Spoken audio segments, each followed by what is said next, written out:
y a un coup de cœur à la fin, je vous le dirai, enfin, ou dans le corps de la vie tranchée, je vous le dirai, c'est sûrement ce que peut faire un club quand il est géré sereinement et calmement. Voilà, ce qu'on peut arriver à faire dans ces cas-là.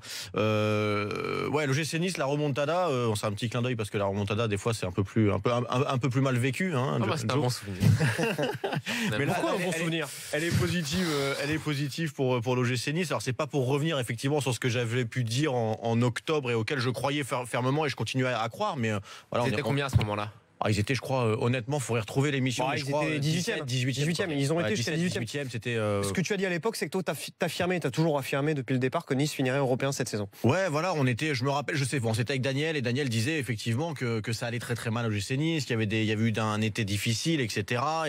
et que cette saison allait être compliquée pour Nice. Et moi, j'étais plutôt dans l'analyse inverse où effectivement c'était un moment difficile, mais que ça allait à un moment donné aller mieux parce que ce club était géré par des personnes saines, avec un coach sain aussi. Et qu'à un moment donné, ça allait revenir et ça allait se remettre en place.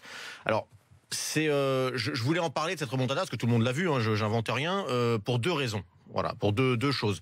Déjà, ça va nous rappeler ce qu'a réalisé l'OGC Nice depuis début novembre. Le 2 novembre, ils perdent contre la Lazio. Depuis, c'est 10 matchs. Sur les 10 matchs, c'est 7 victoires, 1 nul, 2 défaites. Il n'y a pas beaucoup d'équipes qui ont eu ce rythme-là. Et c'est pour ça qu'aujourd'hui, l'OGC Nice, tout simplement, est revenu dans le top 6 de la Ligue 1. Grâce à quoi? Grâce à, avant tout sur le terrain, des hommes en forme, qui ont retrouvé un certain niveau. On peut penser bien sûr au buteur Balotelli, qui depuis 7-8 matchs, marque un but en moyenne par match. Donc ça fait du bien à tout le monde. Pléa, qui n'a pas été à son avantage contre Bordeaux, mais qui sur la durée, là, dans cette période-là, a été plutôt bon. Sarr, en défense centrale, qui recommence à faire du bien. Voilà, il y a Les Melou aussi qui fait une série bon match ce week-end. de bons matchs et qui est assez régulier dans cette bonne attitude. Donc tout ça c'est sur le terrain et ça se passe plutôt bien et ça fait du bien à l'OGC Nice. On peut rappeler aussi, ou en tout cas c'est grâce aussi à un collectif et à un club qui a géré toute cette mauvaise passe, et c'est là où j'en reviens à ma première idée, de façon très calme et très sereine. Et pourquoi je voulais parler de cette remontada de Nice en ce moment? C'est parce que si ça pouvait donner des idées à tous les contre-exemples qu'on a en ce moment en Ligue 1 dans les clubs de même standing que Nice, Bordeaux et compagnie. Comme l'adversaire de Nice ce week-end, Bordeaux, par exemple. Exactement. Gourvenec d'ailleurs s'est réclamé d'imiter les Niçois.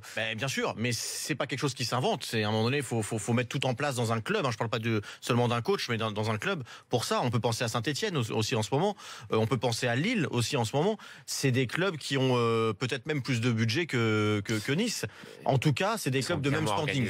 Voilà. Donc on peut en tout cas, et on n'a rien à envier du côté de Saint-Etienne, de Bordeaux ou de Lille à Nice. Si ce n'est peut-être une direction mieux ancrée et plus sérieuse. Si la cellule de recrutement, la direction sportive. Exactement. Voilà. On peut saluer le boulot d'un, pas le bulot, mais le boulot. C'est bon les bulots. Ouais, même si les fêtes approchent, ils doivent manger des bulots, je pense. Le boulot du coach Lucien Favre, voilà, qui on n'a jamais entendu. On n'a jamais entendu un mot plus haut que l'autre que ce coach. C'est vrai. Et pourtant, au sein du vestiaire, on sait que quand il a quelque chose à dire, il le dit.